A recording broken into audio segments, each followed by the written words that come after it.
Chapter 1. My birth and early childhood. 1928 was quite a year. Piccadilly Underground Station was opened. The River Thames burst its banks. Mickey Mouse made his debut. London's new airport was opened at Croydon. Women participated in the Olympic Games for the first time. Felsted won the Derby at 33-1. Blackburn Rovers won the FA Cup final for the 6th time, beating Huddersfield Town 3-0. Al Jolson's record Sonny Boy sold 12 million copies in 4 weeks. J.L. Baird demonstrated his first colour television, and I was born. I entered this world on November 28th in the front bedroom of 1 Prothero Road, Fulham, in London. My maternal grandmother, Julia, who was assisting the midwife, Nurse Brown-John, was 52 years old on that day, and she was determined that her daughter's first child would share her birthday. To make this possible, she plied my poor mother with castor oil and goodness knows what else to induce the birth. And I just made it by the skin of my gums at 11:55 p.m. Later in my childhood, when we moved to 9 Anselm Road, the home of my grandparents, there was always a race to the front door when the post arrived on our birthday to collect the cards. She always had more than me, much to her delight and my annoyance. My mother, Florence, was 23 years old, and Albert, my father, was aged 25 when I was born. I was a much-wanted baby and the image of my father. When I was growing up, relatives would remark, "She's a proper Morgan," whereas my brother, who inherited my mother's looks, would be described as a proper Braham. Prothero Road is typical of many roads to be found in Fulham that were built during the last 30 years of the 19th century. Rows of terraced houses with slate roofs comprising 2 up and 2 down, plus a scullery, as kitchens were called in those days, and an outside lavatory. People living in these houses usually had a zinc bath hanging on the wall in the backyard. The bath would be brought in every Friday night and laboriously filled with hot water from saucepans and kettles which had been heated on the stove or kitchen range. The living room was called the kitchen and was the focal point of the house. It was used for cooking, eating, and relaxing. The kitchen range provided warmth and cooking facilities. When I was young, most of the cooking was done in the scullery on the gas stove, though food cooked in the range oven always tasted better. The range had to be black-leaded every day. We used a product called Zebo. This was applied with a brush, rather like a scrubbing brush, with a handle at the top. Then it was burnished until you could see your face in it. The hearth had to be whitened every day with a hearthstone. This was a block of some whitening agent that was rubbed over the dampened hearth. And when it dried, the hearth was snowy white. The range contained a section for the fire. Next to that was the oven. The top, or hob, was used for boiling water and cooking. It was comforting to always have a kettle of water boiling on the hob, ready to make a cup of tea, and a glowing fire to make toast, using the toasting fork that hung on a hook by the fire. The mantelpiece was the shelf above the range, on which was pinned a length of decorative material, usually velvet or chenille, with tassels along the lower edge. On the shelf was a collection of ornaments, photographs, and a clock. A mirror or picture hung on the wall above the shelf. The room was furnished with a table and dining chairs, 1 or 2 fireside chairs, a dresser or sideboard, and a wireless set and a gramophone. The floor was covered in oilcloth, the old name for linoleum, with a rug in front of the fire. There was a brass fender surrounding the hearth, complete with brass fire irons which reflected the light from the fire and looked very pretty against the blackness of the range and the whiteness of the hearth. It was my brother's Saturday morning job to clean the brass with bluebell metal polish. My mother always used to say that elbow grease was the best thing to use, meaning the harder you applied the polish, the better the shine. When she praised the result of his labours, he would proudly say that he had used plenty of elbow grease. The kitchen I have described was the one in Anselm Road, as I was too young to remember the kitchens in Prothero Road and Sandylands Road, but they would have been the same there. The front room of the house was always the best room, used only for special occasions or when visitors arrived. In this room were the most comfortable chairs, the best carpet and curtains, and the prettiest ornaments.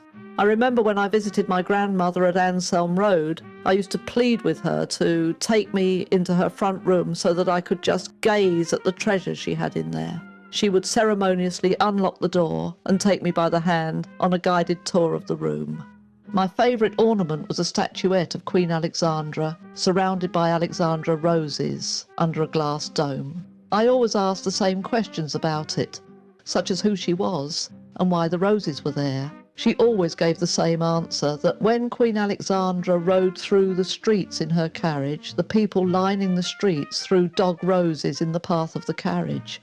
From then on, the roses were called Alexandra roses. I don't know how true the story is, but I like to hear it over and over again. Alexandra stood on top of the piano. Nearly every home had a piano in those days. Then there was the china cabinet full of fascinating knickknacks, including lots of crested china, which were small replicas of everyday items such as kettles and cheese dishes. These were very popular when I was young, that there was so much to wonder at and admire in that room.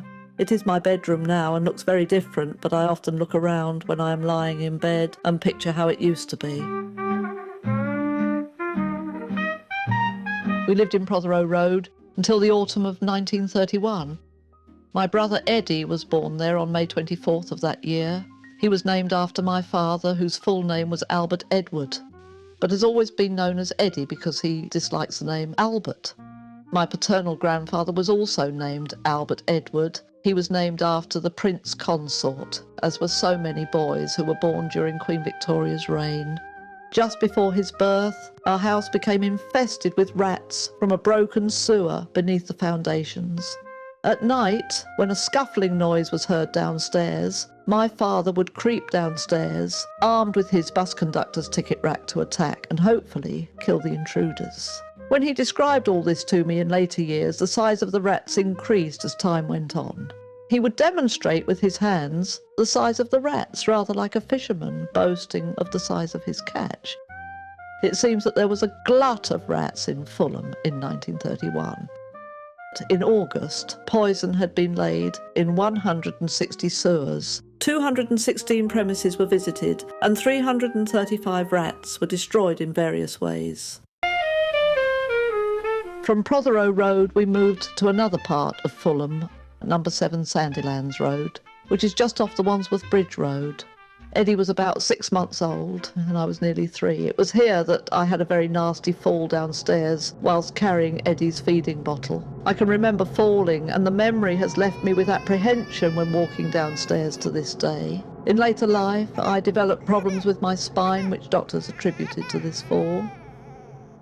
I attended Langford Road School soon after my 3rd birthday. But the only recollection I have of my time there was when I caught my finger in the pram hood just prior to having a school photograph taken. The Eelbrook Common was quite close, and I can remember being taken there in my pushchair.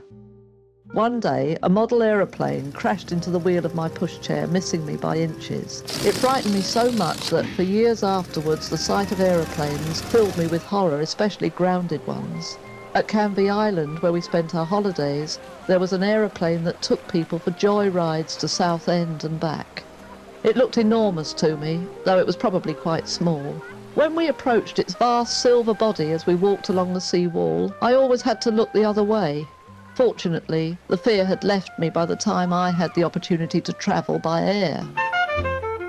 Just opposite our house in Sandilands Road, there was a grocer's shop owned by Mrs. Tuckwell. She was a close friend of my grandmother Julia, to whom I shall refer from now as Nan. In fact, Nan had lent Mrs. Tuckwell the £100 necessary to start her business years earlier. It was one of those shops that had started life as a terraced house, but it had been converted into a shop by enlarging the front window and putting counters into the front room. A bell rang as you entered the shop, and Mrs. Tuckwell would emerge from her living room at the back. She was a plump, jolly lady with frizzy hair parted in the middle, which caused it to stick out each side. I was fascinated by her hair because it always looked so wild and untidy. Bill, her husband, used to play the piano at parties, but the only song I ever remember him playing and singing Trumpeter, what are you sounding now? He was usually a very jolly man, but he always became very solemn whenever he sang this rather mournful song. Anyway, back to the shop. As you entered the rather dark interior, there was a counter immediately facing you and one on your right, forming an L shape. The part facing contained jars of sweets. You could buy acid drops, pear drops, hundreds and thousands, everlasting toffee, coconut ice, aniseed balls, mint humbugs and many other delights. You could get quite a big bag full for a halfpenny in those days. The counter to the right was for groceries, and she stocked everything under the sun. When we moved away from Sandylands Road, I was sent to Mrs. Tuckwell's every Saturday to buy the groceries for Nan, where I got off the number 28 bus in Wandsworth Bridge Road. There used to be a newsagent's shop with Shirley Temple books in the window. Being an avid fan of hers, I would gaze at the front covers for ages, but I could never buy one as they cost sixpence each, which was a fortune in those days. I was given one as a present once, and it was a treasured possession for years. I would look at the pictures of Shirley with her dolls, riding her bike, posing outside her lovely house, and always dressed in those adorable little dresses. I would envy her like mad. Nan always made my dresses, and I would plead with her to make me a Shirley Temple dress, for which you could buy paper patterns, but I never managed to persuade her to make one for me. I particularly admired Shirley Temple's curly hair. Mine was as straight as a yard of pump water, and I'm ashamed to say that I used to tell the little girls in my class that although my hair was straight on top, underneath it was all curls, just like Shirley Temple's. I don't think I fooled anyone, least of all myself. Little did I think in those days that one day I would visit Hollywood and see Burbank Studios, where my heroine made all her films. But all that was a long way off. When I managed to drag myself away from the newsagent's window, I would walk to Mrs. Tuckwell's to get the shopping. She always insisted on locking up her shop to see me across the road to the bus stop, and then waiting with me for the bus to come. I used to protest that I was quite big enough to see myself home. Her concern for my safety must have cost her a lot of customers.